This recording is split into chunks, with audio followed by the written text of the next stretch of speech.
What is up, Steelers Nation? What an absolute thrill this past game was.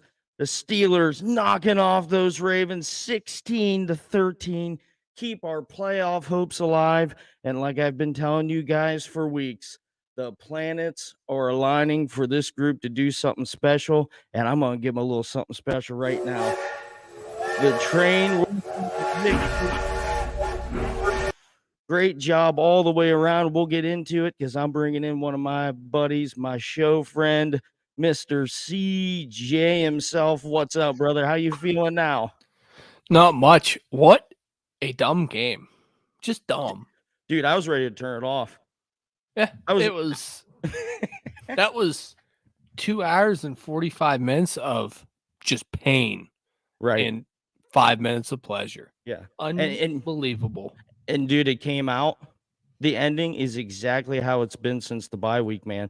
These guys, these kids, essentially, they're not even like really, most of them aren't even men yet, man. They're still boys in the NFL, and they are cardiac kids. They're not done until the final whistle.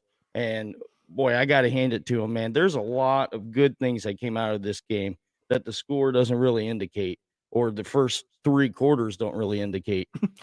Yeah, really, the first 56 minutes were, I don't even know, just bad football. Not bad football because, the defense did their end. The offense was moving the football. It was like watching a game from 1965. Right. Yeah. Just smash mouth. Both teams are running the ball at each other in different ways. Hey, JT tuning in. He said black and blue, baby. Black and blue. Yeah, there was some bruises left on some multiple players, but let's get into it, man. We'll just go positional groups. Let's just start with the defense. You want to talk about bending and not breaking? Yeah, this was such a low possession game. They said it was the first time all year in the NFL that in the first quarter that there was only one possessions for each team. Right. So we knew right away this was going to be a low possession game, and each possession mattered. Mm-hmm. I texted you and I said, man, the Ravens go out and they score on 3 of their first 4 drives. Not good. No. And at the end of the day, though, they only had 13 points. Yes. Yeah, exactly. The classic case of bending and not breaking. That, they didn't technically, Dobbins, let's see here. He had 17 carries with 93 yards. A lot better than last time we played each other, but he still had those big chunk runs that ultimately I was starting to feel was going to put the game away in the Ravens' favor. Mm-hmm. And it seemed like to me those first 3 quarters was kind of like a wash. They were playing right into, both teams were just like, all right, let's get this to the fourth quarter. Yeah. We're going to keep handing the ball off. We're going to play a vanilla offense, and let's see what happens in the fourth, right? Who wants to blink first? Right. Well, the Ravens blinked. Mr. Huntley finally blinked. He finally blinked. Yep. And you know what? And it's just funny how the game ends with our defensive mantra this season is getting interceptions. Mm-hmm. Wouldn't you believe it? And that's what Minka's second game sealing interception this year. Mm-hmm. I think the only frustrating thing that I have to say about this was, so Tyler Huntley has 14 completions. 12 of them went to the tight end position. Mark Andrews has 9 for 100. This is actually the first big game that Andrews has ever had against Steelers. Usually he's been contained and shut down. Mm-hmm. Yeah. And it was just so frustrating. You're watching along with the game. You're like, literally, you have one guy to defend, and it's Mark Andrews. And then obviously Isaiah Likely, 3 catches, 12 yards, whatever. It's going to happen. He's their Zach Gentry, another big body over the middle of the field. Nothing special. Yeah. But I thought the tackling, I don't know to you, but like the first 3 quarters, the tackling in the open field was just so frustrating. It was just lackadaisical. It was like they just weren't in the game at some points. Like they just didn't have the energy and they couldn't get themselves up for the game. They were not Mhm. fired up off the rip like me and you were. I mean, No, the start of I this mean, game, I was ecstatic. I I, could hardly breathe. My heart rate was excessively high. I've been fired up for this since, you know, noon. Right? It's New Year's, baby. And Yeah. also to all those listeners out there and everyone else, happy New Year's to you guys. Hope you guys had a very nice day. What better way to cap it off than the Steelers? Oh, beautiful, beautiful, beautiful, beautiful. Now let's move into the offensive side of the ball with our reactions. Let's start first with the overall schematics of the offense, most notably the play calling. Well, you know, as I said in the group message also, I think the announcer nailed it. I think Collinsworth nailed it. This was a high school football game. We're going to Right. run it right. We're going to run it left. And then if Yeah. it's third and long, we're going to throw. Right. And it's like JT saying right here. Didn't it seem like we wasted a lot of opportunities on offense for 3 quarters? Absolutely, man. And then on one of the second to last possession we have in the ball game, which at that point of time was arguably the biggest drive of the game for us. Najee Harris isn't even on the field. Arguably, your best offensive weapon is nowhere to be found. No. How does that make sense? And you know, we're sitting here, we're in week 17, and we are finally seeing Jalen Warren and Harris on the field at the same time. Right. Yeah, it took it The that smartest long. It took 17 weeks to get Mhm. two of your most dynamic players on the field. Now, the smartest man in the room, he knows what he's doing. He's a seasoned veteran. He has coordinated championship offenses his entire life, Oh yeah. right? Yeah, We the don't toilet question the that toilet guy. bowl. We don't You don't question the Canadian, Right. right? You just Yeah. don't. Yeah, And well, one thing that you look at is they just didn't do anything. no, it was They stagnant. they were running the football at almost 5 yards a pop. Mhm. So as a team, they had 41 attempts on the ground for 198 yards. Freight train. How many play action passes did they run? I said 0. earlier, 0. Yeah, What are not we a single. doing? Yeah. Yeah, when you have the defense we finally have the defense worried about our run game, we don't take advantage of it. We just continue doing the same exact things, and it's like I said earlier, we were getting predictable. It seemed like every second down we ran the ball. First and second down, we'd run the ball. You know what's like? It's like going to a restaurant, right? Nice. You go to a nice restaurant and they give you a nice drink list, right? Here's our specialty drinks. You're looking at your finger and you're going down the list and you're like, I want this, then I want this, and then I want to try this, right? Right. Next thing you know, you have a glass of red wine coming, a glass of white wine coming, and oh, we're gonna get a bottle of champagne, get some bottle service. They just don't go together, and that's No. what Canada's doing. Right. He doesn't stack anything. This Yeah, guy has no. no clue. I've No. seen enough. And then he Right. finally turns to page 2 of the playbook in the Mhm. fourth quarter, and they score 10 points. They start moving the ball down the field. They start Mhm. using the middle of the field. Right. But It's amazing. how much of that is Matt Canada tell him to do that, or is it the type of players that we have that these young kids have good football instincts? That last touchdown, that was Najee having good instincts to run That and get Yeah, open. And then that was Kenny those was pure talent. The talent that and the was football instincts is what won us this game. It had nothing to do with Matt Canada. that was those two just playing backyard football. Right. Yeah. Simply enough. And it's something that it seems like in the offense that there's no freedom to it's it's been said many times that there's no freedom to do this or this or this. You do this, you do that, so on and so forth. It's Right. frustrating to watch as a fan. I could not imagine being a player right now on the offense. Like, Well, I know. Yeah. they want to say something, but Mhm. at the end of the day, here they are All we need is a little bit of luck, A little bit. We'll and get they're in the into that. playoffs. Yes, we will Let's certainly get into that. it. Right now, let's talk about two things. Number one, Najee Harris's best game of the year by far, Oh, 100%. I mean, he had a great all-around game. JT says he'd like to see us put his foot in the ground and explode through the hole. I saw that a little bit tonight, though, on a lot of plays up the middle. I mean, he was dragging guys, got important third down conversions, big runs. Didn't seem like we were in a lot of third and longs, there towards the end. It seemed like everything was manageable because of that run game. I agree with this. I think this is actually Najee's best game as a pro, right? I could see Everyone that. knew. The Ravens knew that we were going to lean on him. First time out this year, he was very unsuccessful. Mhm. And Well, they I don't even want to said say. Go ahead. they even said it in the broadcast that Baltimore knew that's what we were going to do. That we were Mhm. so embarrassed that we wanted to give them a taste of their own medicine, and I would say we succeeded at that. And you look at 22 for 111.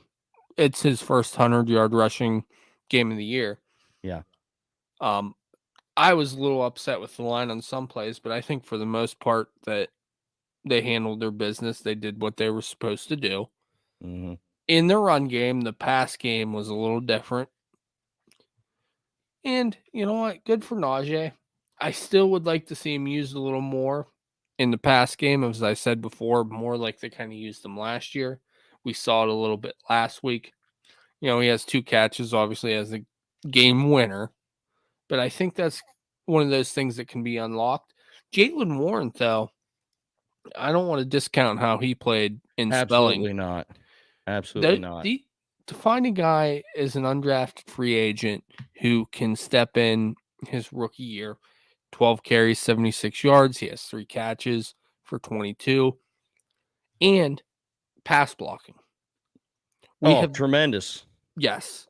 It's one of those things that you look at as a young guy and you're saying, how the heck did this guy end up undrafted? Mm-hmm. And for him to continue to develop throughout the year, the Steelers stuck with him throughout the preseason when he had some fumbleitis, and they saw something special in him. And I think we're finally starting to see that pay off, especially for a guy that missed some time with an injury mid-season. Right. Yeah. He looks like a damn bowling ball through there. I mean, he hits the hole and he runs. He gets the ball, runs forward with purpose every single time he has the ball in his hand. And you want to talk about some great catches too? He's got the hands to go with the feet. You know who he reminds me of is Maurice Jones-Drew. I can see that. Yeah. I was going to say Doug Martin. Oh, Dougie. I don't know. Yeah, I could see it. Yeah. I could see it. But last here, CJ, Kenny Pickett. Kenny Pickett. Yeah, let's get into it. Well, I want to give a shout out to another guy. Okay. I've kind of crapped on Steven Sims as the wide receiver. You have a lot. Yes, you have. Big catch late in the game, and it'll lead us into Kenny. But him going over the middle, giving up his body, holding onto the football is something we've been missing throughout this entire season. Right. Anytime someone goes over the middle, they hear footsteps and they take a hit. They don't want to take a hit. He's stuck Steven right Sims, through it. finally, week 17. Yep. Hey. Good. Huge catch. Mm-hmm. But so moving into Kenny, we got to give him a nickname, man. Is it Kenny Cool? Kenny Clutch? I mean, this is back-to-back weeks, game-winning drives to keep us in the hunt and to keep. We're at 8-8, CJ. We were in 2-6, 3-7 at one point of the season. And what it's is like he now? Switch. Is he 6-3 as the starter? Yeah. This is a 6th win.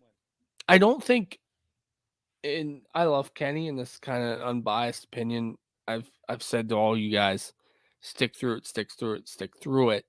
because I don't think the offense is tailored in a QB friendly way.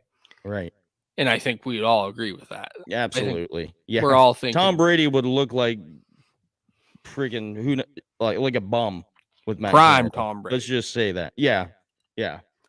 But And it's the things that Kenny does though when he does get an actual coordinator that just makes you say, wow. I mean, the way that he starting to extend the plays, there is some questionable things that he does. Tonight we saw a prime example of him holding the ball too long yeah, he takes and that not sack. throwing it. Yeah, that was critical, but he makes up for it in the critical moments. It makes the Dolphins game seem so long ago that it doesn't even matter. You know what I mean? Which it does matter in the scheme of things as we're trying to fight because for a playoff we'd spot. be in, baby. But yeah, we would 100%. We would have just clinched tonight for sure. And I look at it as this: you have a young quarterback who, by all accounts, from the local beat writers, who didn't get a lot of reps early on. He got some in training camp, but once they broke camp, Mitch was their guy. He was taking the first team reps. Right. And we're starting to see this growth. We're starting to see much better decision making, so on and so forth. Like we said, he took that sack where if he throws it away, makes us in a much better position. But he didn't dwell on taking that sack. That next play, No. he steps up and he hits, I believe it was Freiermuth over the middle for like 13, 14 yards. I'm liking where we're at right now. I like that too. more importantly, I like that he's playing meaningful football this late into the year in his rookie season. What more could you really ask for? Nothing really. You know what I mean? And for a guy that's a rookie, he's making these plays at the end of games that are like a seasoned veteran.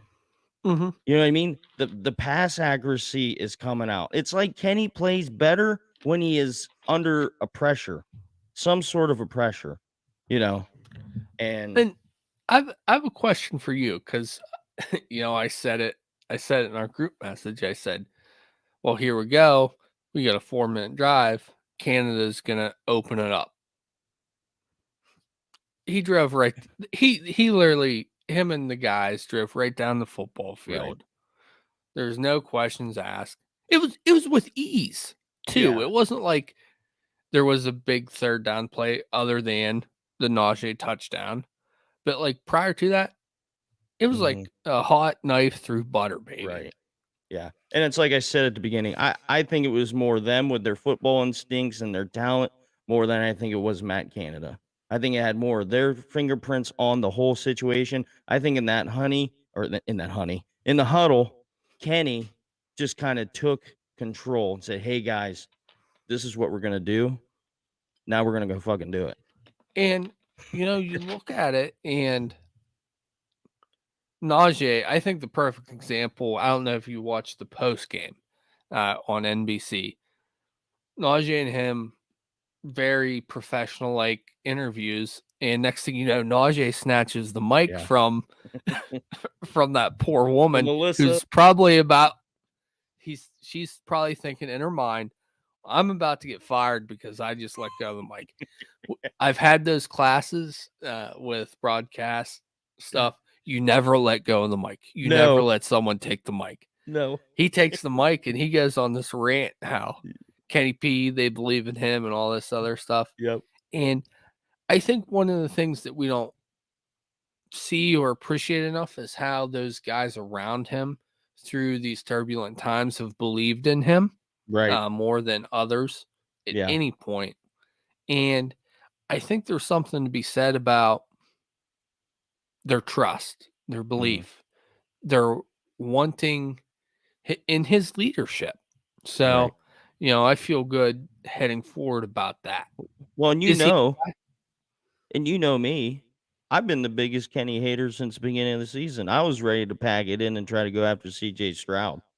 I was ready for it. Tell you what, there's nothing that gets me more fired up than a 5'11" quarterback from Ohio State. Let me tell you. I don't want to pile on too much here, Fred, after what you dealt with. Yeah, thanks a lot. Anyway, But why don't we quickly go over who we're rooting for next week? You got Well, that we're- handy? well, I do know that we need Buffalo to beat New England, and we need the Dolphins to lose. And of course, we need to win ourselves. Let's go, Jets. Let's We yes. need to ride that Mike White train the whole way to Yep. freaking California. Yep. I'm a big Well, Mike actually- White fan next week. Actually, probably Kansas City, which we'll discuss more on Thursday. Right. But what more Yes. can we ask for in a year where we know we're rebuilding It's been a or hellish year. reloading? We were what, 2-6, and I was sitting here. It's time to tank, baby. Yeah. Let's throw in the towel. Yeah. This needs to bottom out. Yeah. And to There's just nothing. and to sum it all up and to finish us off, I got to give Coach T credit, man. He Yeah. never lost this football team. And now they have a chance to really play for something next week. Not only to put their stamp on the end of the season, going into the next season, they have a chance to make the playoffs and continue their season. And on top of that, they have a chance to not be the team that ends Mike Tomlin's consecutive winning streak. Well, while we're sitting here, let's give Terrell Austin and that defensive staff some credit. They broke out a 6-1, 6 defensive lineman formation with one linebacker. Now, I very much question who the one linebacker was in Mark Robinson in those formations. I thought he made some good plays, and I thought he made Yeah. some bad plays. He looked like a They rookie were- linebacker, for sure. Oh, But the they went out speed and the there- hitting was there. yeah. He Mhm. went out there, and you know what? They rolled with it. They had the trust in him. They had the trust to do something different Mhm. that you never see in the NFL. In the biggest game of the year for this organization. Collinsworth trying even different things. Collinsworth even said, "I've never seen this in the NFL." Yeah. A 6-1. Good for them. Yeah. Yep. Hey, hats off to them, guys. Listen, I will be back on here with JT and TA Monday night. We'll say around 8:30 to go more in depth with this dramatic, great, convincing for our future win tonight against our rival, the Baltimore Ravens, again 16-13. CJ, you got any last words before we jump off here? No, I'm so fired up. I might pop on tomorrow too, just to piss some people off. Just Because just here come on we over. go, baby. yes. We're Guys, heading into November. Yeah, November. I wish it was November. wow. We're heading yeah. into January and meaningful football. We ain't out of it. The stars and the planets are aligning, folks. You know what? I'm hopping on. We're going to do a mega 4-person cast. It's this big of a game. It's this big of a week. This is what we live for. This is what we want. Right. Nothing more, nothing less. No. That's all I No. got. Great game. Shout out to Steeler Nation. Shout out to everyone that witnessed 58 minutes of pain for 2 minutes of pleasure. Right. Yep. All right, guys. Well, I will see you tomorrow night. CJ might be popping on. We'll see what happens. But good night, Steelers Nation. It should be a great night of rest. Wake up in a great, great mood for work tomorrow. See y'all later.